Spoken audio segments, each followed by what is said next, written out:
जय श्री कृष्णा। राधे राधे। आज परम पावनी एकादशी है और इस एकादशी पर हमें एकादशी महात्म का श्रवण जरूर करना चाहिए। चैत मास के कृष्ण पक्ष में पड़ने वाली एकादशी आप मोचनी एकादशी कहलाती है। इस एकादशी के दिन हमें माँ तुलसी का पूजा करना चाहिए और भगवान विष्णु का पूजन करना चाहिए। घर में शालिग्राम भगवान हो तो उन पर तुलसी अर्पण करना चाहिए। विष्णु सहस्त्र नाम का पाठ करना चाहिए। फिर एकादशी महात्म का कथा श्रवण करना चाहिए। अगर आप कुछ भी नहीं कर सकते तो कम से कम एकादशी महात्म का कथा श्रवण जरूर करें। आइए हम कथा श्रवण करते हैं। बोलिए लक्ष्मी नारायण भगवान की जय। बोलिए तुलसी शालिग्राम की जय। बोलिए विष्णु भगवान की जय। युधिष्ठिर बोले, फाल्गुन मास के शुक्ल पक्ष की आमलकी नाम की एकादशी का महात्म मैंने सुना। अब चैत महीने के कृष्ण पक्ष की एकादशी का क्या नाम है सो कहिए। तब भगवान श्री कृष्ण बोले, हे राजेंद्र, अनजान में हुए पापों का नाश करने वाली यह एकादशी है, जिसे चक्रवर्ती मानधाता राजा के पूछने से लोमस ऋषि ने कहा है, वह मैं तुमसे कहता हूँ।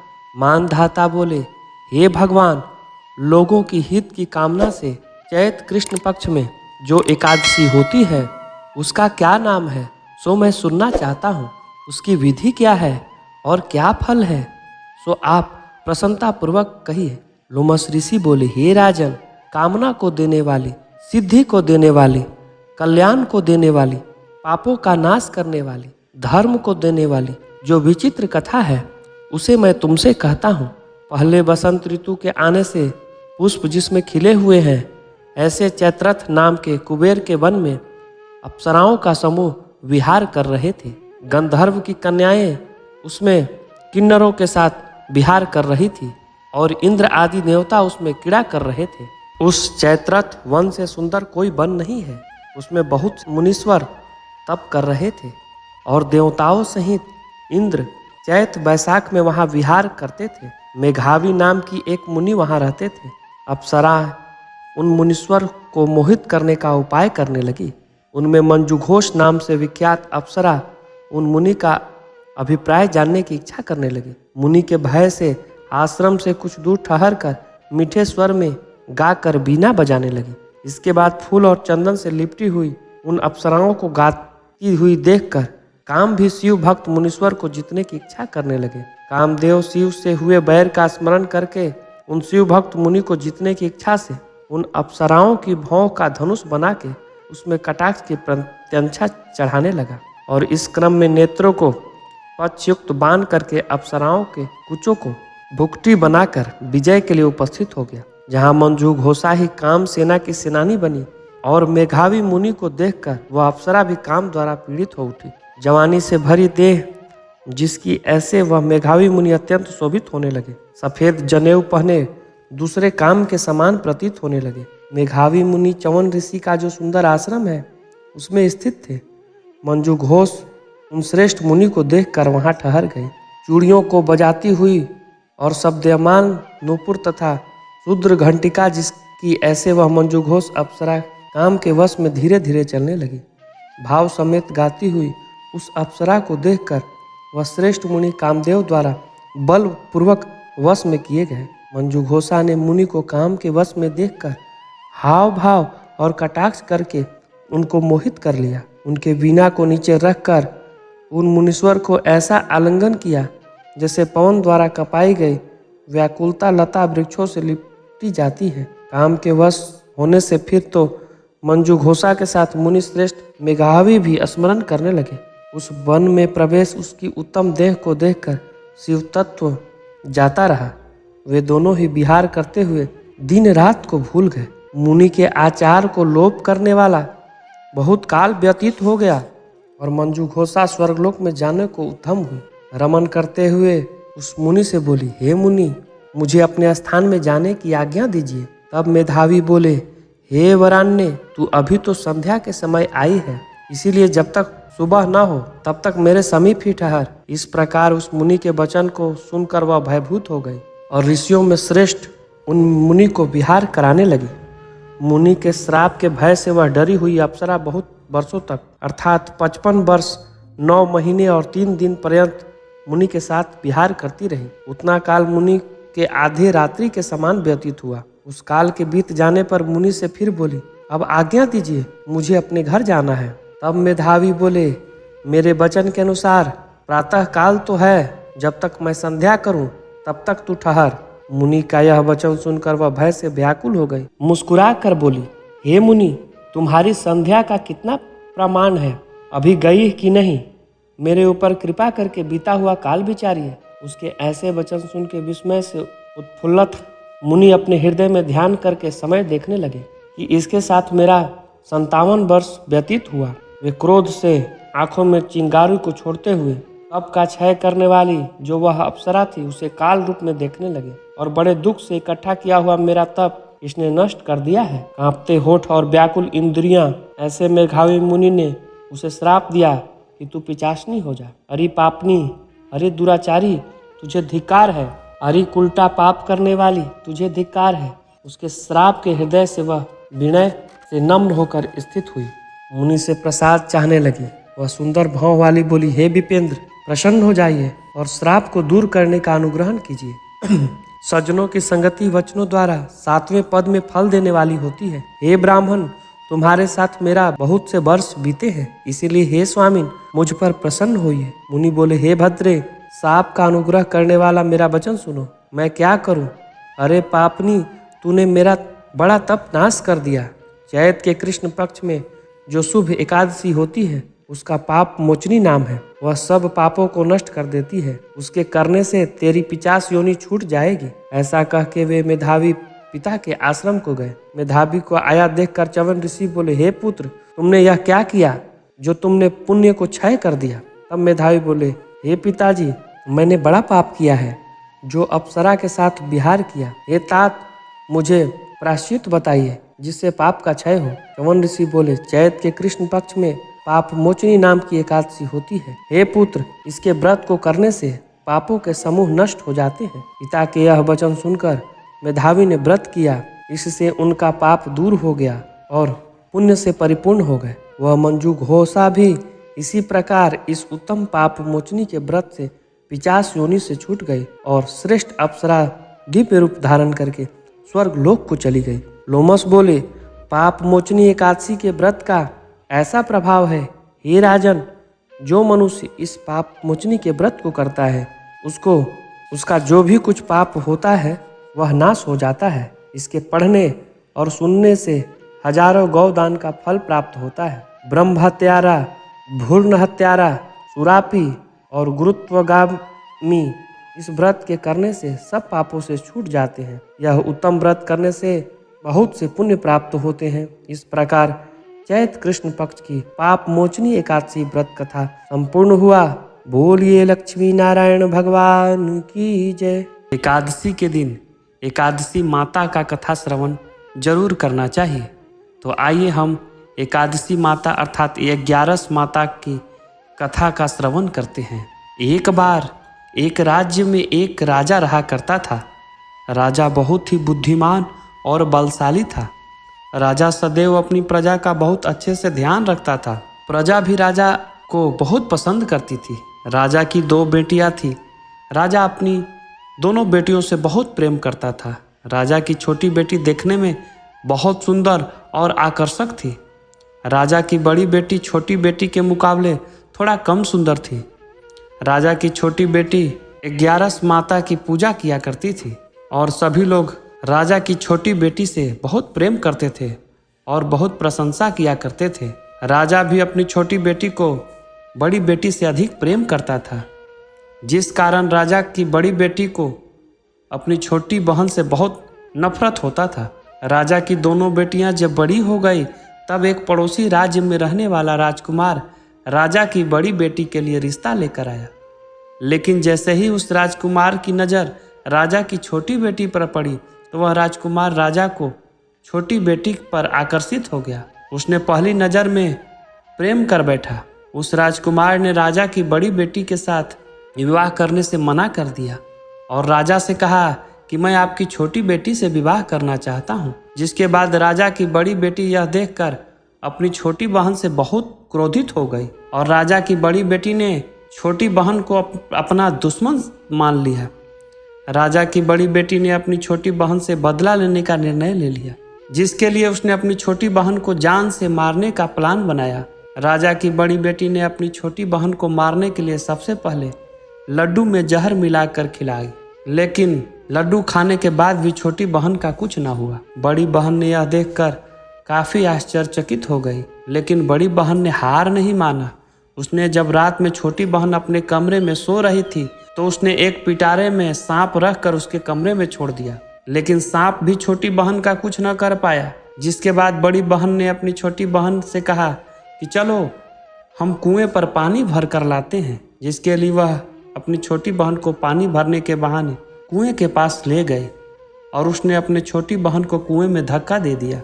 लेकिन छोटी बहन को तब भी कुछ नहीं हुआ, क्योंकि हर बार वह एकादशी माता अर्थात 11 माता उसकी रक्षा कर रही थी और उधर बड़ी बहन अपने सारे प्रयासों के बाद भी असफल हो रही थी, जिससे वह बहुत क्रोधित होती जा रही थी। फिर उसने अपनी छोटी बहन के पास जाकर उससे खुद ही पूछा कि मेरी छोटी बहन, तुमको पता है भगवान ने सब की मृत्यु एक निश्चित समय पर लिखी हुई है, और कैसे तुम्हारी मृत्यु होगी, क्या तुम यह जानती हो? तब छोटी बहन ने अपनी बड़ी बहन को बताया कि हाँ, मैं तो जानती हूँ मेरी मृत्यु कैसे होगी। छोटी बहन से यह सुनकर बड़ी बहन मन ही मन बहुत ही प्रसन्न होने लगी और उसने अपनी छोटी बहन से कहा कि तुम मुझे अपनी मृत्यु का राज बताओ। छोटी बहन ने अपनी बड़ी बहन से कहा कि मेरी मृत्यु तो एक तोते में है, जो तोते के गले में एक हार है, उससे मेरी मृत्यु होगी। जब तक कोई व्यक्ति तोते को मार कर वह हार अपने गले में पहनेगा तो मैं मूर्छित हो जाऊंगी और जैसे ही उस हार को अपने गले से उतारेगा तो मैं वापस जीवित हो जाऊंगी। अपनी छोटी बहन की मृत्यु का राज जानकर बड़ी बहन बहुत खुश हो गई। उसने अपनी छोटी बहन को मारने के लिए उसके पालतू तोते को ढूंढना शुरू कर दिया और छोटी बहन को इस बात का आभास हो गया था कि कोई उसकी जान लेना चाहता है, जिसके लिए वह अपने पिताजी के पास गई और उसने पिताजी से कहा, पिताजी, मेरी मृत्यु के बाद आप मुझे जलाइएगा मत, बल्कि आप मुझे अपनी पुरानी वाली हवेली में एक पलंग पर लिटा कर छोड़ दीजिएगा। अपनी छोटी लड़की की यह बात सुनकर राजा बहुत आश्चर्यचकित हो गए। राजा ने अपनी छोटी बेटी से पूछा, बेटी, तुम यह क्या कह रही हो?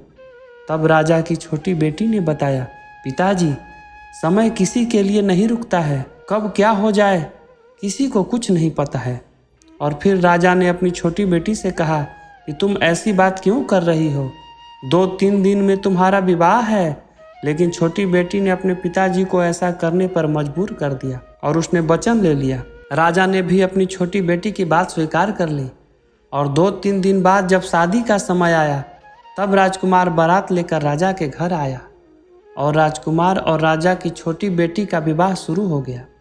जैसे ही राजा की छोटी बेटी राजकुमार के साथ फेरे लेना शुरू करती तो उसकी बड़ी बहन ने अपनी छोटी बहन के कमरे में जाकर उसके तोते को पकड़ लेती है और उसको जान से मार देती है। तोते की गले में जो हार था उसे अपने गले में धारण कर लेती है। जैसे ही बड़ी बहन उस हार को अपने गले में धारण करती है तो उधर छोटी बहन 3.5 ही फेरे ले पाती है और वहीं बेहोश होकर गिर जाती है। जिसके बाद राजा ने बड़े बड़े दर्द हकीमों को बुलवाया और अपनी छोटी बेटी का इलाज करने को कहा। राजा की बात सुनकर वैद्य ने छोटी बेटी का जब देखा तो राजा को बताया कि आपकी छोटी बेटी ना तो जीवित है और ना ही मरी हुई है, यह मैं ऐसी पहली बार देख रहा हूँ। राजा ने वैद्य और हकीमों को यह बात बाहर बताने से मना कर दिया और उनको कहा कि अगर तुमने यह बात किसी को बाहर बताई तो तुम्हें फांसी दे देंगे। राजा ने अपनी छोटी बेटी को पुराने महल में जाकर एक पलंग पर लिटा दिया और वहाँ कुछ सैनिकों को तैनात कर दिया। वापस अपने महल पर आ गया। राजा की बड़ी बेटी अपने पिताजी के पास आई और कहने लगी, पिताजी, अगर यह शादी संपन्न नहीं हुई तो आपकी इज्जत का क्या होगा? आप कहें तो मैं आपकी इज्जत बचाने के लिए राजकुमार से शादी करने को तैयार हूँ। जिसके बाद राजा ने अपनी बड़ी बेटी की बात मान ली और राजा ने बड़ी बेटी को छोटी बेटी के कपड़े पहनाकर मंडप में भेज दिया। लेकिन राजकुमार यह जान गया कि राजा की छोटी बेटी नहीं है, बल्कि यह राजा की बड़ी बेटी है लेकिन जब राजकुमार ने शादी करने से मना किया तो सभी लोग राजकुमार को विवश करके राजा की बड़ी बेटी से बचे हुए फेरों को संपन्न करा दिया और विवाह करा दिया। जिसके बाद राजकुमार राजा की बड़ी बेटी को अपने महल में ले गया और राजकुमार राजा की बड़ी बेटी से ना तो बात करता, ना ही उसको पसंद करता था और ना ही उसके आसपास जाता था। राजकुमार ने यह फैसला लिया था कि वह अपनी प्रेमिका को ढूंढ कर रहेगा और यह जान कर रहेगा कि उसके साथ क्या हुआ था। एक दिन राजकुमार अपने घोड़े पर सवार होकर राजा के पुराने महल के पास पहुंच गया, जहां पर उसके कुछ सैनिक को देखकर महल के पास पहुंचकर राजकुमार ने जब महल को ध्यान से देखा तो वह समझ गया यह तो हमारे ससुर जी का महल है। जब राजकुमार ने सैनिकों से पूछा कि तुम लोग यहाँ क्या कर रहे हो और इस महल के अंदर उस पलंग पर कौन लेटा है, जिसके बाद सैनिकों ने बताया कि यहाँ पर राजा की छोटी बेटी लेटी हुई है। यह सुनकर राजकुमार बहुत प्रसन्न हो गया और वह तुरंत अपनी प्रेमिका के पास पहुँच गया और उसकी सेवा करने लगा। जैसे ही रात हुई तो राजा की छोटी बेटी उठकर खड़ी हो गई। राजकुमार यह देखकर बहुत खुश हो गया। उसने अपनी प्रेमिका से पूछा कि तुम यहाँ क्या कर रही हो, तुम मेरे साथ मेरे घर चलो। राजा की छोटी बेटी ने राजकुमार को सारी बातें बता दी। फिर मेरी जान एक तोते में बसी थी और मैंने यह बात सिर्फ अपनी बड़ी बहन को बताया था और मुझे पता है कि उसी ने मुझे मारने का प्रयास किया।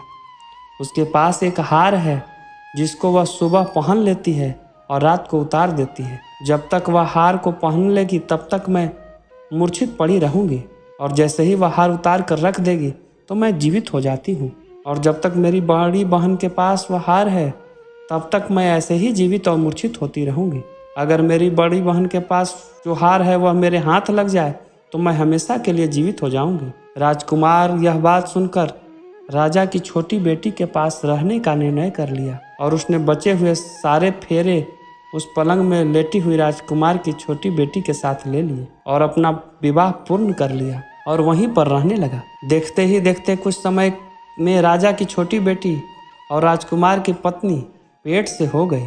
एक दिन राजकुमार को किसी काम से बाहर जाना पड़ा, तब छोटी बहन के पेट में बहुत तेज दर्द होने लगा, जिसके बाद उसने 11 माता अर्थात एकादशी माता का आवाहन किया। जिसके बाद वह माता प्रकट हुई और उन्होंने अपनी भक्तों के दर्द को दूर किया और एक पुत्र की प्राप्ति करवाई और वहीं पर अचानक से राजकुमार भी आ गया। राजकुमार ने एकादशी माता को देखा तो वह आश्चर्यचकित हो गया और उसने तुरंत माता को प्रणाम किया और 11 माता ने राजकुमार से कहा कि जब तुम्हारा तो 5 वर्ष का हो गया है और तुम अपनी पत्नी का हार आकर इसके गले में डाल देना। और देखते ही देखते राजकुमार और राजा की छोटी बेटी का पुत्र 5 वर्ष का हो जाता है। तो राजकुमार अपने बेटे से कहता है कि बेटा, मैं कुछ काम से बाहर जा रहा हूँ, तुम अपनी माता का ध्यान रखना, और वहाँ से चला जाता है। राजा को बाहर निकलता देख बड़ी बहन के सैनिक देख लेते हैं और बड़ी बहन को जाकर सारी बातें बता देते हैं। जिसके बाद बड़ी बहन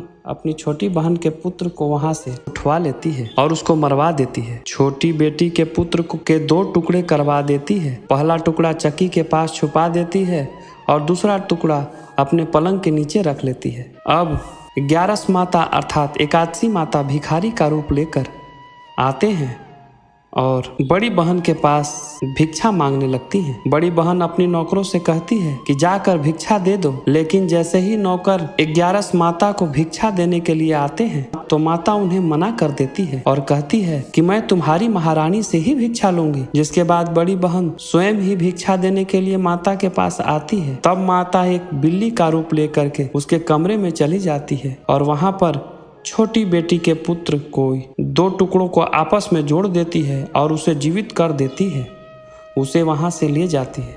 राजकुमार अपने बेटे को लेकर अपनी पत्नी के पास जाता है और उससे कहता है कि तुम इसका ध्यान रखना, अगर तुम इस बच्चे का अच्छे से ध्यान रखोगी तो मैं तुमसे बात करूँगा।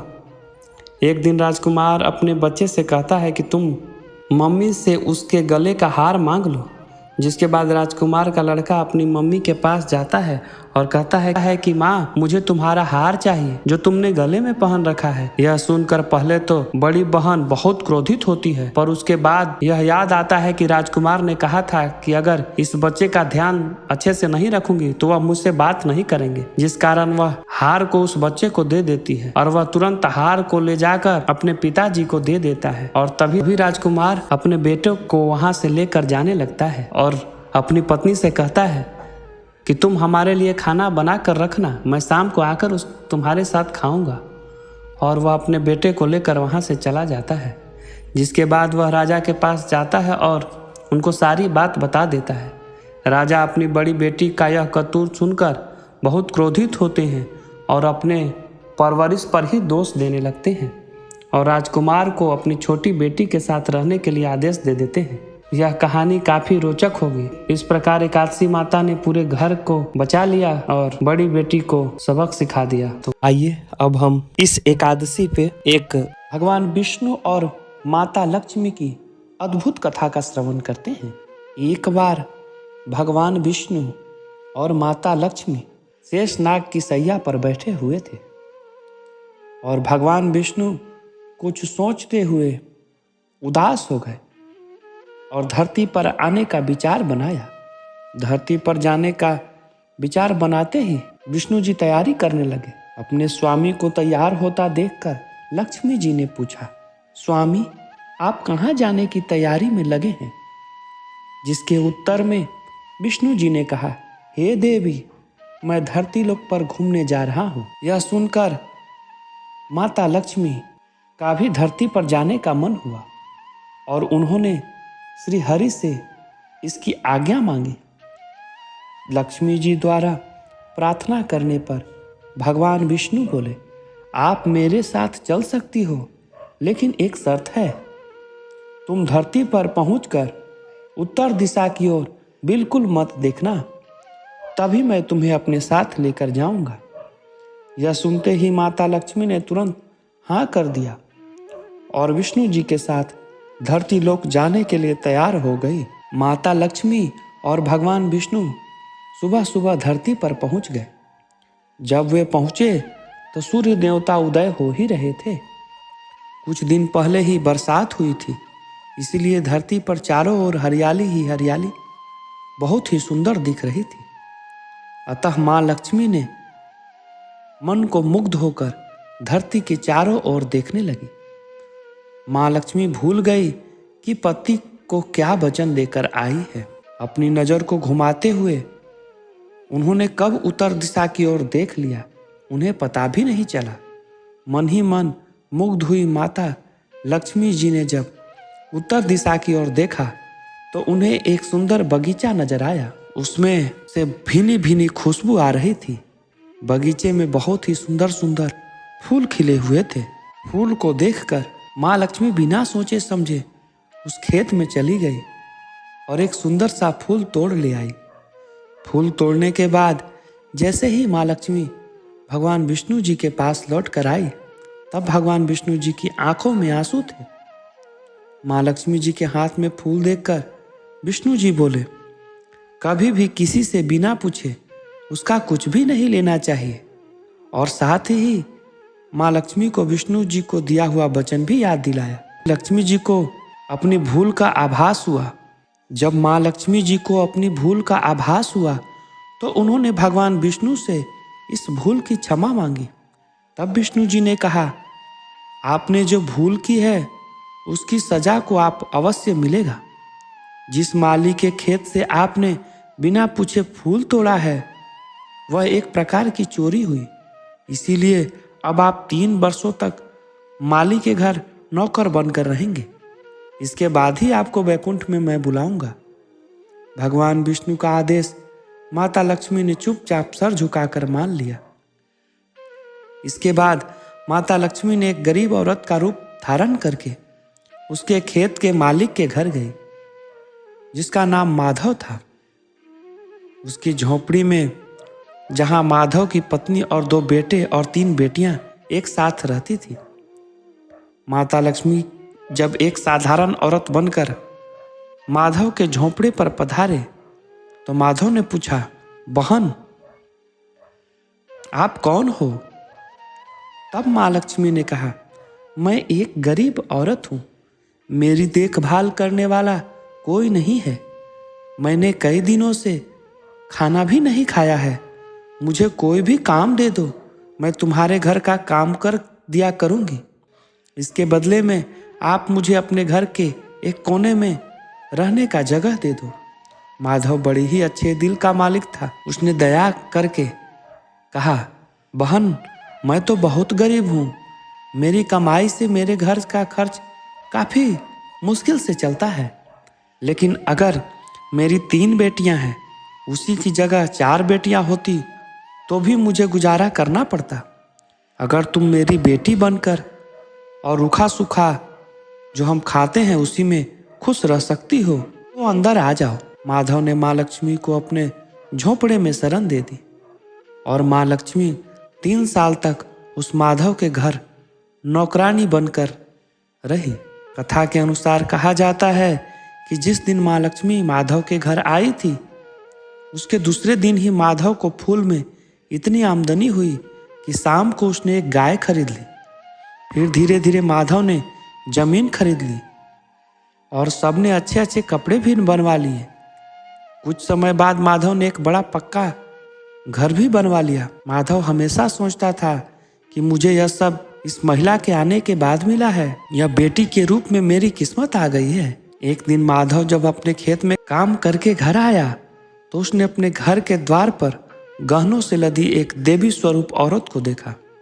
जब निकट गया तो उसे आभास हुआ कि यह तो मेरी मुंहबोली चौथी बेटी यानी वही औरत है। जो कुछ समय बाद वह समझ गया कि वह देवी कोई और नहीं बल्कि स्वयं माँ लक्ष्मी है। यह जानकर माधव बोला, हे माँ हमें क्षमा करें, हमने आपसे जाने अनजाने में ही घर और खेत में काम करवाया है। हे माँ यह हमसे कैसा अपराध हो गया, हे माँ हमें माफ़ कर दें। यह सुनकर लक्ष्मी जी मुस्कुराई और बोली, हे माधव तुम बहुत ही अच्छे और दयालु व्यक्ति हो, तुमने मुझे अपनी बेटी की तरह रखा है, अपने परिवार का सदस्य बनाया है। इसके बदले मैं तुम्हें वरदान देती हूँ कि तुम्हारे पास कभी भी खुशियाँ और धन की कमी नहीं रहेगी, तुम्हें सारे सुख मिलेंगे जिसके तुम हकदार हो। इसके पश्चात माता लक्ष्मी अपने स्वामी श्री हरि विष्णु जी के भेजे रथ में बैठकर बैकुंठ चली आई। हे माँ मेरी नम्र निवेदन है कि जैसे माधव पर आपने कृपा दृष्टि रखी, वैसे ही कृपा दृष्टि सभी कथा सुनने वालों पर भी रखना। इस प्रकार कथा संपूर्ण हुआ। बोलिए लक्ष्मी नारायण भगवान की जय। मिलते हैं अगले वीडियो में, तब तक के लिए सभी को जय श्री कृष्ण।